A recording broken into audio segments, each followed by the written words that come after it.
Hello everyone, कैसे हैं आप लोग। My name is I Shrivastava and I am a subject matter expert at Judiciary Gold. I welcome you all to the YouTube platform of Judiciary Gold channel. तो जैसा जानते हैं आप लोग दोस्तों कि हमारे पूरे ही भारत देश भर में आजकल हर जगह अलग अलग तरीके से प्रोटेस्ट हो रहे हैं। एक प्रोटेस्ट जो कि अभी आप देख रहे हैं जंतर मंतर पे चल रहा है, जिसकी सभी बात कर रहे हैं। लेकिन एक और प्रोटेस्ट अभी इस समय हमारे देश में चल रहा है, जिसकी बात ज्यादा लोग नहीं कर रहे हैं। और वो प्रोटेस्ट है केन बेतवा लिंक प्रोजेक्ट को लेके, जो कि अभी मध्य प्रदेश के छतरपुर और पन्ना डिस्ट्रिक्ट में चल रहा है। इस वीडियो सीरीज में, इस वीडियो लेक्चर में मैं आप लोगों को बताऊंगा कि ये केन बेतवा लिंक प्रोजेक्ट क्या है, क्यों इसको लेके लोग प्रोटेस्ट कर रहे हैं, और साथ ही में गवर्नमेंट का इसके बारे में क्या कहना है। ये जो प्रोटेस्ट किए जा रहे हैं ये कितने लेजिटिमेट हैं, ये कितने इलेजिटिमेट हैं, और इसका एक वे फॉरवर्ड क्या हो सकता है, इस पूरे ही वीडियो लेक्चर में आज मैं आपको समझाने वाला हूं।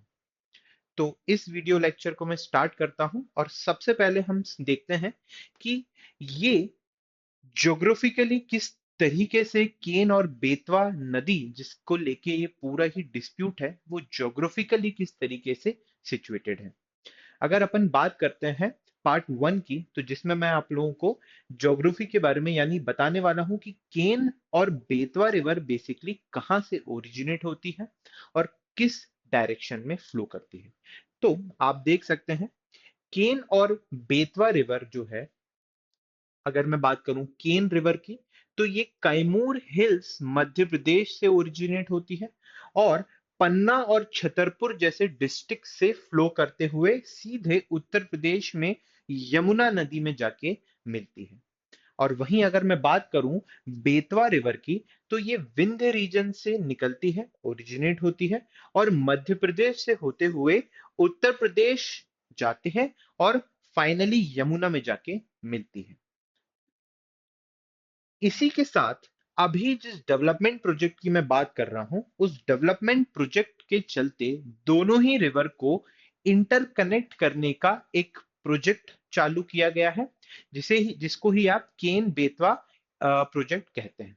इस प्रोजेक्ट के तहत दोनों रिवर को कनेक्ट कर दिया जाएगा बाय 221 किलोमीटर कैनाल के थ्रू, यानी दोनों ही रिवर के बीच में एक कैनाल को जोड़ दिया जाएगा कुछ इस तरह।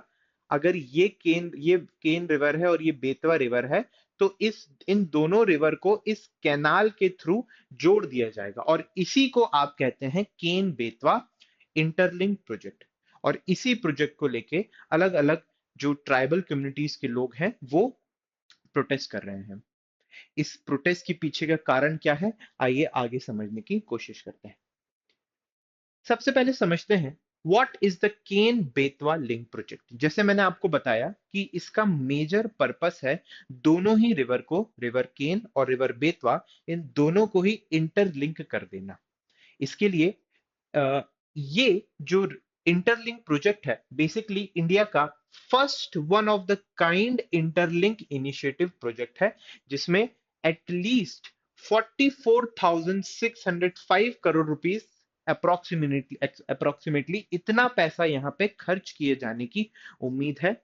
और इस पूरे ही प्रोजेक्ट से केन और बेतवा रिवर को इंटरलिंक करने की एक कोशिश की जा रही है। अगर हम बात करें कि इसमें मेजर प्रोजेक्ट्स क्या क्या इन्वॉल्व हैं, irrigation of 10.62 lakh hectares of agriculture land. इस प्रोजेक्ट से 10.62 लाख हेक्टेयर एग्रीकल्चर लैंड को इरिगेट करने के लिए अ, इसको यूज किया जाएगा। यहाँ पे 62 लाख लोगों को, जो कि अक्रॉस बुंदेलखंड रीजन में रहते हैं, उन सभी को ड्रिंकिंग वाटर यानी पीने के पानी की व्यवस्था यहाँ पे की जाएगी। हाइड्रो पावर्स को जनरेट किया जाएगा। जो बुंदेलखंड रीजन में अभी तक सूखा पड़ता था, जिससे कई सारे लोग परेशान थे, तो उसकी प्रॉब्लम को भी इसके थ्रू सॉल्व करने की कोशिश की जा रही है। और साथ ही साथ जो फार्मर की डिस्ट्रेस है बिकॉज ऑफ अनएम्प्लॉयमेंट, उन सभी चीजों को किसी ना किसी तरीके से इस प्रोजेक्ट के थ्रू कम करने की कोशिश की जानी है। फार्मर के डिस्ट्रेस और अनएम्प्लॉयमेंट जो फैला हुआ है उसको किसी तरीके से कम करने की कोशिश इस प्रोजेक्ट के थ्रू गवर्नमेंट की हो रही है। अगर मैं बात करूं कि इस पूरे ही प्रोजेक्ट में क्या मेजर डेवलपमेंट होने वाला है, इंफ्रास्ट्रक्चर डेवलपमेंट होने वाला है, तो यहाँ पे दाऊधन डैम का कंस्ट्रक्शन किया जाने वाला है। सबसे बड़ा जो इशू है वो इसी प्रोजेक्ट को लेके है, इसी इंफ्रास्ट्रक्चर प्रोजेक्ट को लेके है कि ये जो डैम है बेसिकली ये पन्ना टाइगर रिजर्व की बाउंड्रीज में बनने वाला है और यहीं पे सबसे ज्यादा इन्वायरमेंटल इंपैक्ट होने वाला है, जिसको लेके जो ट्राइबल कम्युनिटी के लोग हैं वो कहीं ना कहीं प्रोटेस्ट कर रहे हैं। इसके बाद जैसे अभी मैं आपको बता चुका हूं 221 किलोमीटर की कैनाल यहां पे बनाई जाएगी। बेसिकली इस कैनाल के थ्रू दोनों ही रिवर को इंटरलिंक कर दिया जाएगा और कई पावर हाउसेस बनाए जा रहे हैं फॉर हाइड्रो पावर जनरेशन। तो बेसिकली ये पूरा प्रोजेक्ट है जो कि केन बेतवा लिंक प्रोजेक्ट के नाम से जाना जा रहा है और ये one of the kind project है जो कि इंडिया में अभी चालू है और इसी को लेके प्रोटेस्ट हो रहे हैं। गवर्नमेंट का कहना है कि हम ये सारी ही चीजें एक डेवलपमेंट पॉइंट ऑफ व्यू से कर रहे हैं सो दैट ये सारी ही चीजें ऑब्जेक्टिव को अचीव कर पाए इस मैन्युफैक्चर पूरे ही मैन्युफैक्चर इनको करके। इसके बाद पार्ट 3 पे अपन चलते हैं और समझते हैं कि क्यों वहां के लोग पन्ना और छतरपुर के जो लोग हैं, जो बुंदेलखंड रीजन के जो लोग हैं वो क्यों यहाँ पे प्रोटेस्ट कर रहे हैं।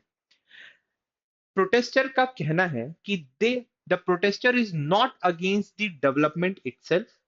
Most tribal families are saying we are not against irrigation, we are against illegal displacement। तो यहाँ पे बेसिक चीज जो इस पूरे ही प्रोटेस्ट को यूनिक बनाती है वो ये है कि वो कभी भी डेवलपमेंट के अगेंस्ट में नहीं है। वो केवल और केवल जो प्रोटेस्ट कर रहे हैं उनकी मांग है इलीगल डिस्प्लेसमेंट को लेके। यहाँ पे मैं आपको थोड़ा सा एक हिंट दे देता हूं कि बेसिकली ये सारे ही लोग प्रोटेस्ट क्यों कर रहे हैं। सारे ही ट्राइबल कम्युनिटीज का कहना है कि हमें इस प्रोजेक्ट के चलते इलीगल डिस्पोजेस किया जा रहा है हमारी लैंड से और ये इलीगल डिस्पोजेशन हमें नहीं, हम इसके अगेंस्ट में प्रोटेस्ट करते हैं और ये इलीगल डिस्पोजिशन हम नहीं सहेंगे। तो बेसिकली यही वो मेजर कारण है जिसके कारण आप अभी पन्ना और छतरपुर रीजन में मेजर मेजर प्रोटेस्ट देख रहे हैं ट्राइबल कम्युनिटीज का। अगर मैं बात करता हूं लीगल पॉइंट ऑफ व्यू से, तो जब प्रोटेस्टर ये डिमांड रखते हैं कि रिहैबिलिटेशन फर्स्ट देन इवेक्शन, तो वो कहीं ना कहीं स्टैट्यूटरी प्रोटेक्शन क्लेम कर रहे हैं under land acquisition act and the forest rights act, जो कि आपको इस इस प्रोटेस्ट को केवल एक पॉलिटिकल प्रोटेस्ट ना बनाते हुए एक सोशल और कॉन्स्टिट्यूशनल प्रोटेस्ट बना देता है। यही कारण है दोस्तों कि मैं आप लोगों को इस प्रोटेस्ट के बारे में बताने आया हूं ताकि आप भी जानें कि कितना यूनिक प्रोटेस्ट अभी एमपी के पन्ना और छतरपुर डिस्ट्रिक्ट में चल रहा है और वहां के ट्राइबल कम्युनिटीज किस यूनिक तरीके से प्रोटेस्ट कर रहे हैं। आइए आगे देखते हैं, नेक्स्ट पार्ट में चलते हैं, पार्ट 4। इस पार्ट में मैं आपको बताता हूं जिसके बारे में अभी मैं जिक्र कर रहा था कि किस तरीके से यहाँ के ट्राइबल्स यूनिक प्रोटेस्ट कर रहे हैं, एक यूनिक सत्याग्रह का इन्होंने तरीका निकाला है जिससे ये अपनी बात गवर्नमेंट तक, सरकार तक पहुंचा पा रहे हैं। सबसे पहले यहाँ के लोग चिता आंदोलन कर रहे हैं। चिता आंदोलन करने के लिए बेसिकली ये लोग अपने आप को एक, जो अभी जीवित लोग हैं वो एक चिता पे लेट जाते हैं और चिता पे लेट के एक स्लोगन यहाँ पे दे रहे हैं और वो स्लोगन है न्याय दो या मार दो। ये स्लोगन वो यूज कर रहे हैं न्याय दो या मार दो, यानी उनका ये कहना है कि हमारी बातों को सुना जाए, हमारी बातों पे डायलॉग किया जाए, नहीं तो हमें आप मार दीजिए। इस तरीके से ये यूनिक आंदोलन किया जा रहा है जो कि गांधीयन सत्याग्रह से डायरेक्टली मोटिवेटेड है। जो दूसरा सत्याग्रह लोग कर रहे हैं वो सत्याग्रह है जल सत्याग्रह। बेसिकली इस जल सत्याग्रह के अंदर जितने भी कम्युनिटी के लोग हैं, ट्राइबल कम्युनिटी के अफेक्टेड लोग हैं, वो बेसिकली नदी में जाके अपने आप को आधा वेस्ट तक वहां पे अपने आप को डुबा देते हैं और वहां पे कंटिन्यू खड़े रहते हैं, जब तक खड़े रहते हैं जब तक उनकी जगह पे कोई दूसरा व्यक्ति आके ना खड़ा हो जाए। और वहां पे रहते हुए वो यही मांग करते हैं कि आपको हमारे डिमांड्स को सुनना होगा और हमारी बातों पे एक डायलॉग, हमारी डिमांड्स पे एक डायलॉग रखना होगा। तीसरा, मिट्टी सत्याग्रह। मिट्टी सत्याग्रह बेसिकली इस सत्याग्रह के अंदर जो ट्राइबल कम्युनिटीज के लोग हैं वो अपने लैंड की मिट्टी को अपने पूरे बॉडी पार्ट में लगा लेते हैं और उसके बाद ये एक पावरफुल मैसेज देते हैं कि हम लोग इस जमीन को बिलोंग करते हैं, ये लैंड हमारा है, आप हमसे ये लैंड नहीं ले सकते। तो ये कुछ यूनिक तरीके हैं जिन तरीकों के कारण ये प्रोटेस्ट और भी यूनिक और भी आई कैचिंग होता जा रहा है, जिसमें अभी तो कम लोगों की नजर है लेकिन इस पे ज्यादा से ज्यादा लोगों की नजर होनी चाहिए। और इन लोगों का जो जो क्लेम है, जो जो एक तरीके से ये जो प्रोटेस्ट कर रहे हैं अपनी मांगों के लिए, वो मांगे कहीं ना कहीं सरकार तक पहुंचनी चाहिए। आगे चलते हैं। पार्ट 5 में अब हम यहां पे समझने वाले हैं कि एक्चुअली एग्जैक्टली डिमांड्स क्या क्या है इन प्रोटेस्टर्स की। आइए समझते हैं, कोर डिमांड समझते हैं और फिर समझते हैं कि इन कोर डिमांड्स को हम लॉ के थ्रू किस तरीके से कनेक्ट कर सकते हैं और किस तरीके से हम इन्हें लीगली बैक कर सकते हैं। Core demands. पहली, fair and adequate compensation of land and forest produce. अगर प्रोटेस्टर्स के लैंड को आप यूज कर रहे हैं फॉर एनी डेवलपमेंट पर्पस, तो उन्हें फेयर कॉम्पनसेशन दिया जाना जरूरी है। रिहैबिलिटेशन बिफोर इविक्शन, ये सबसे बड़ा पॉइंट ऑफ प्रोटेस्ट यहां पे निकल के आ रहा है। प्रोटेस्टर्स का कहना है, जैसे कि वो शुरू से कहते आ रहे हैं, कि वो डेवलपमेंट के अगेंस्ट में नहीं है। आप डेवलपमेंट कर सकते हैं लेकिन डेवलपमेंट करने से पहले हमें, हमारे जमीन से निकालने के पहले हमें रिहैबिलिटेट करिए।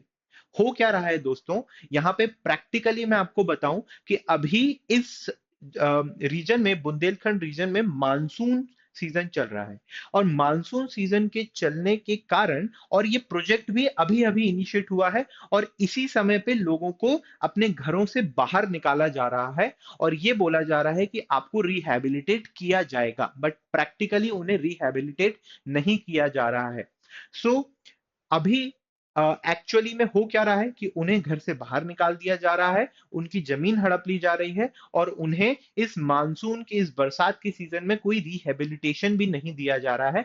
वो घर से बेघर हो गए हैं और उनके ऊपर कोई छत भी नहीं है। तो ये सबसे बड़ा पॉइंट ऑफ प्रोटेस्ट यहां पे निकल के आ रहा है कि आप रिहेबिलिटेशन बिफोर इविक्शन करिए, आप पहले हमें रिहेबिलिटेट करिए, उसके बाद हमारे घर छीनिए, हमें घर से निकालिए। तीसरा पॉइंट है recognition of forest right under the forest right acts. Forest right act बहुत सारे राइट्स प्रोवाइड करता है वो सभी लोगों को जो कि इस एक्ट के अंदर बेनिफिशियरीज हैं। तो यहां पे प्रोटेस्टर का कहना है कि हमें उन राइट से वंचित रखा जा रहा है, हमें उन राइट्स के लिए, इन राइट्स के लिए वो प्रोटेस्ट कर रहे हैं। फोर्थ है प्रॉपर ग्राम सभा consent through fresh informed consultation. Basically एक रूल है, जब भी किसी भी ट्राइबल कम्युनिटी को रिहेबिलिटेट किया जाता है, उनको अपने जमीन से बाहर निकाला जाता है, तो पहले ग्राम सभा की एक कंसेंट ली जाती है। प्रोटेस्टर का कहना है कि इन लोगों ने ग्राम सभा की कंसेंट फोर्ज्ड तरीके से ली है और यहां पे वो वैलिड कंसेंट नहीं है। तो उनका कहना है कि आप एक फ्रेश इन्फॉर्म्ड कंसल्टेशन करवाइए ग्राम सभा से और उसके बाद प्रॉपर कंसेंट लीजिए। फिफ्थ पॉइंट ऑफ कंटेंशन है protection of women's compensation right.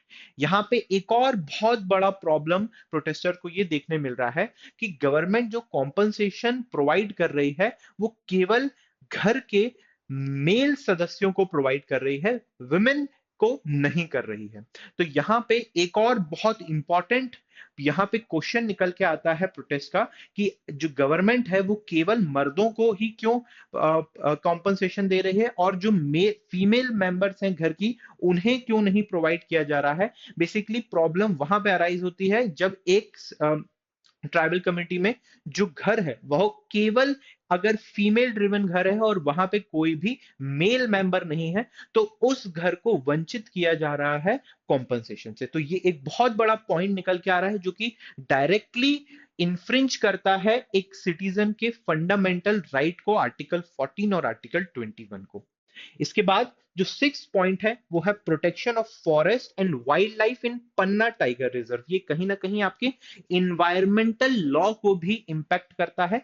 यहाँ पे जो वाइल्ड लाइफ है पन्ना टाइगर रिजर्व में और जो फॉरेस्ट है पन्ना टाइगर रिजर्व के अंदर, उन सभी ये जो प्रोजेक्ट हो रहा है, केन और बेतवा प्रोजेक्ट जो बन रहा है, ये कहीं ना कहीं यहाँ पे रहने वाले वाइल्ड लाइफ और जो यहाँ पे ऑलरेडी फॉरेस्ट एग्जिस्ट करता है उसे बहुत ही इम्पैक्ट होने वाला है, उसके ऊपर एक एडवर्स इम्पैक्ट हो सकता है। तो उसके लिए भी एक प्रोटेस्ट यहाँ पे हमें देखने को मिलता है। अब सवाल उठता है कि क्या ये जो कोर डिमांड्स हैं प्रोटेस्टर की, क्या ये डिमांड लीगल है, क्या ये अलाइन विथ लॉ है? तो आइए इसको भी बहुत क्लैरिटी से समझ लेते हैं कि यहाँ पे कौन कौन से लॉ हैं जो कि प्रोटेस्टर की राइट्स को, प्रोटेस्टर की डिमांड्स को बैक कर रहे हैं।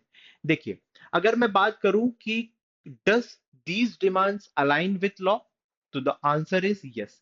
ये सारे प्रोविजंस हैं, ये सारे लॉज हैं जो कि आपकी डिमांड्स को, प्रोटेस्टर की डिमांड को बैक करते हैं।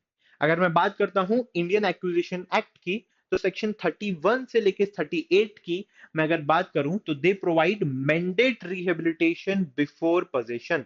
यानी जब भी आपके घर को या आपके लैंड को गवर्नमेंट पजेस करती है, आपके घर को या आपके लैंड को पजेस करती है फॉर एनी डेवलपमेंटल रीजन, तो section 31 to section 38 under land acquisition act के अंदर आपको पहले रिहैबिलिटेट करना जरूरी हो जाता है। और यही डिमांड है प्रोटेस्टर की कि उन्हें रिहैबिलिटेट नहीं किया जा रहा है।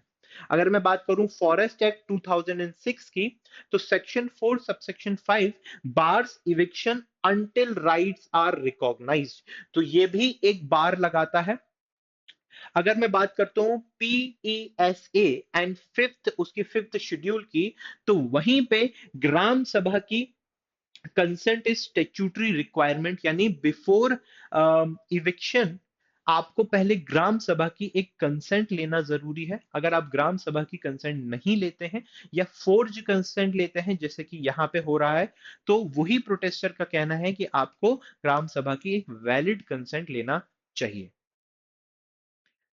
और इसी के साथ साथ इंडियन कॉन्स्टिट्यूशन के दो प्रोविजन भी अट्रैक्ट होते हैं। Article 21 which provides right to livelihood, shelter and dignity.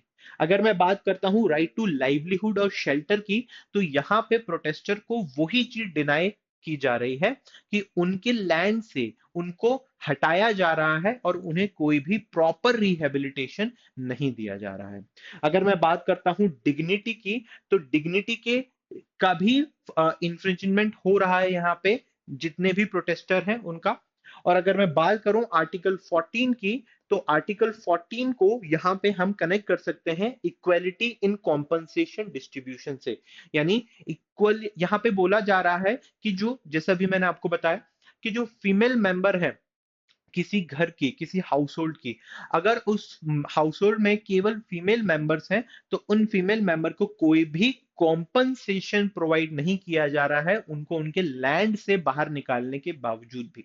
तो कहीं ना कहीं ये आर्टिकल 14 का भी, उन महिलाओं का आर्टिकल 14 का भी इंफ्रिंजमेंट है। आइए आगे चलते हैं और समझते हैं कि लीगल प्रोटेक्शन क्या प्रोवाइड किया जा रहा है under the land acquisition and forest law के अंदर। यह है हमारा वीडियो लेक्चर का पार्ट नंबर 5। चलिए देखते हैं सेक्शन 31 और 38 लैंड एक्विजिशन एक्ट आपको स्पेसिफिकली एक गोल्डन रूल प्रोवाइड करते हैं। First rehabilitation then eviction. यही बात मैंने आपको बार बार बताई है कि पूरे ही प्रोटेस्टर का सबसे बड़ा प्रोटेस्ट का मुद्दा यही है कि उन्हें घर से बाहर निकाल दिया गया है विदाउट एनी रिहेबिलिटेशन। अगर मैं बात करता हूं सेक्शन 11 एंड सेक्शन 41 की, सो बेसिकली ये शेड्यूल एरिया में एक प्रोटेक्शन की बात करते हैं। It provides special protection apply in scheduled area. Gram Sabha consent and meaningful consultation are central safeguards.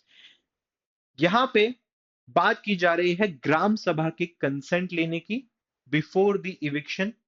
तो वही चीज मांग की जा सकती है सेक्शन 11 एंड सेक्शन 41 के अंदर।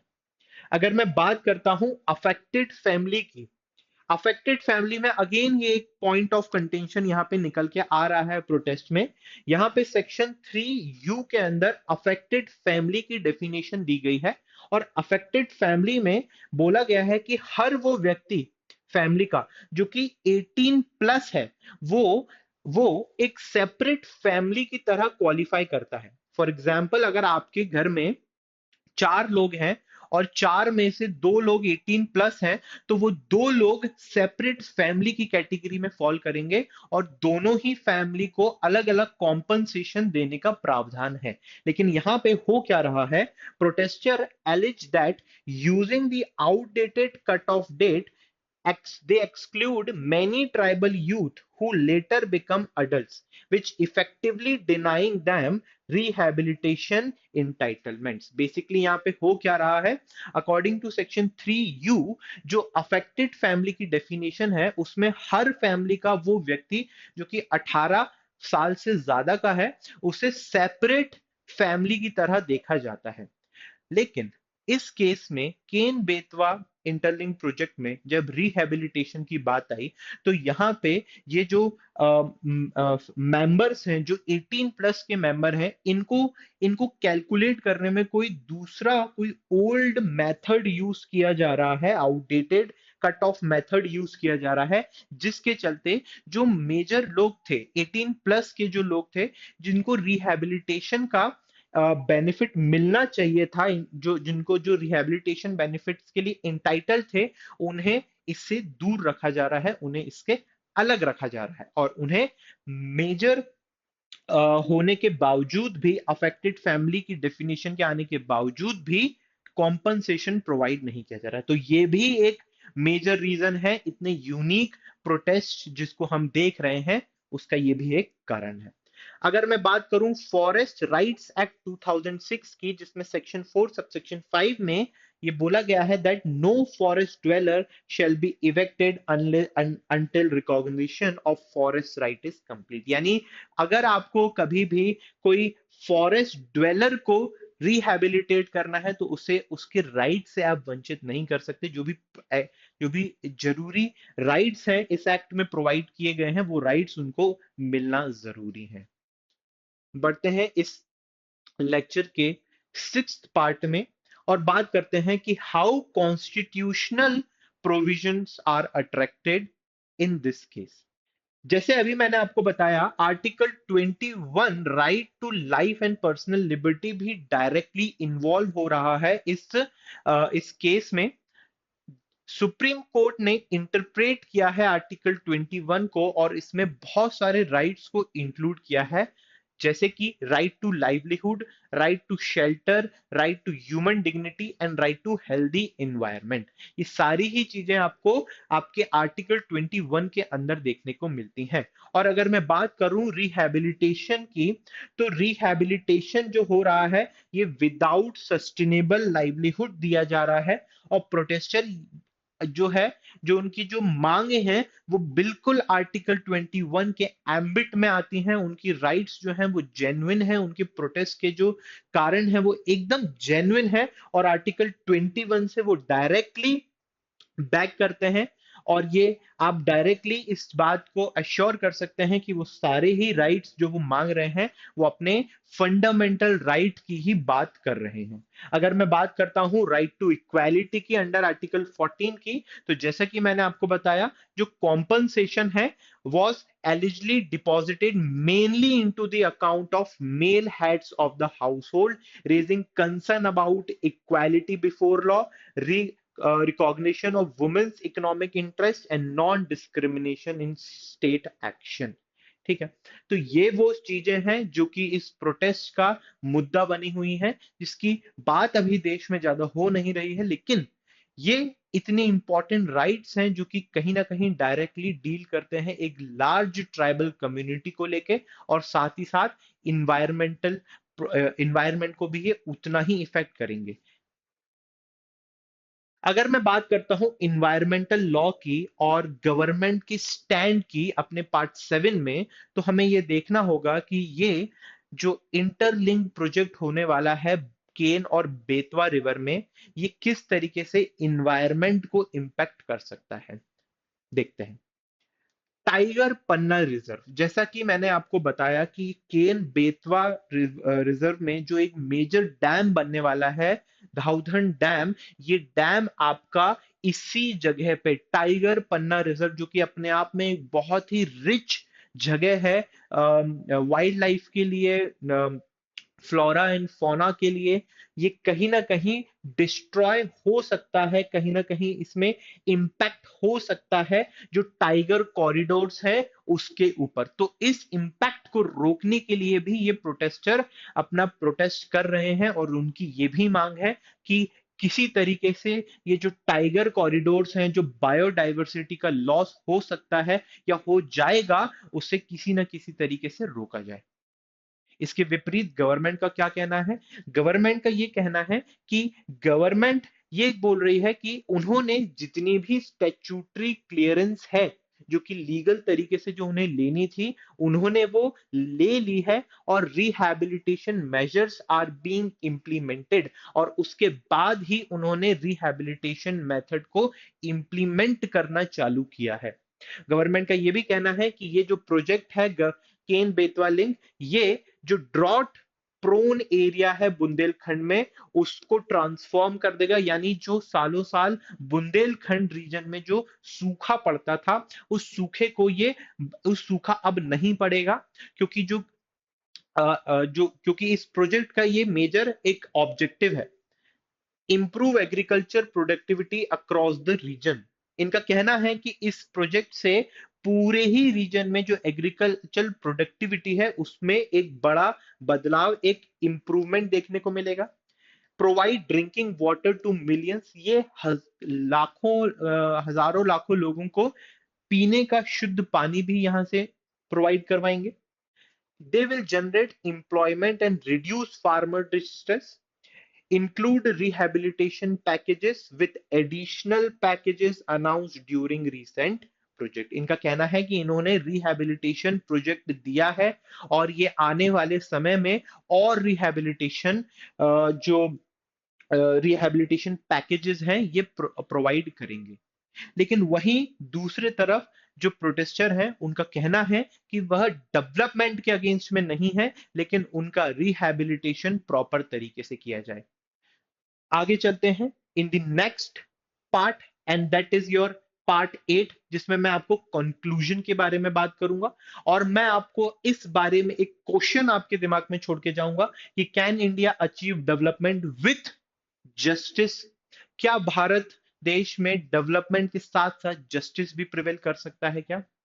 देखिए, यहां पे एक बहुत इंपॉर्टेंट कॉन्सेप्ट निकल के आता है, और वो कॉन्सेप्ट है सस्टेनेबल डेवलपमेंट। जी हाँ, सस्टेनेबल डेवलपमेंट हमेशा हमेशा जरूरी है किसी भी देश में डेवलपमेंट करने के लिए, और किसी भी देश में एक अच्छा इन्वायरमेंटल और सोशल इकोसिस्टम बनाए रखने के लिए। तो गवर्नमेंट को भी यही सलाह है कि वो डेवलपमेंट करे। प्रोटेस्टर का भी ये कहना है कि आप डेवलपमेंट करिए, लेकिन हमारे फंडामेंटल राइट्स को और इन्वायरमेंटल राइट्स को इन्फ्रिंज किए बिना करिए। Ken Betwa river is not merely a dispute over two rivers. It is a test of India's constitutional democracy.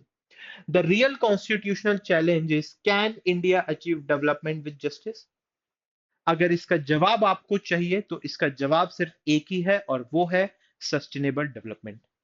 The constitution does not require choosing between the development and the rights, it demands development through rule of law. जी हाँ, इस rule of law को prevail करना होगा, और ये rule of law इस situation में सस्टेनेबल डेवलपमेंट के साथ ही हो सकता है। इसी के साथ मैं आपसे विदा लेता हूं। ये क्वेश्चन आपके दिमाग में छोड़ के जा रहा हूं कि क्या हमारे देश में डेवलपमेंट जस्टिस के साथ हो सकता है क्या? आप अपनी राय मुझे कमेंट्स बॉक्स में बताइए। थैंक यू सो मच और इस प्रोटेस्ट के बारे में जाके ज़रूर सुनिए।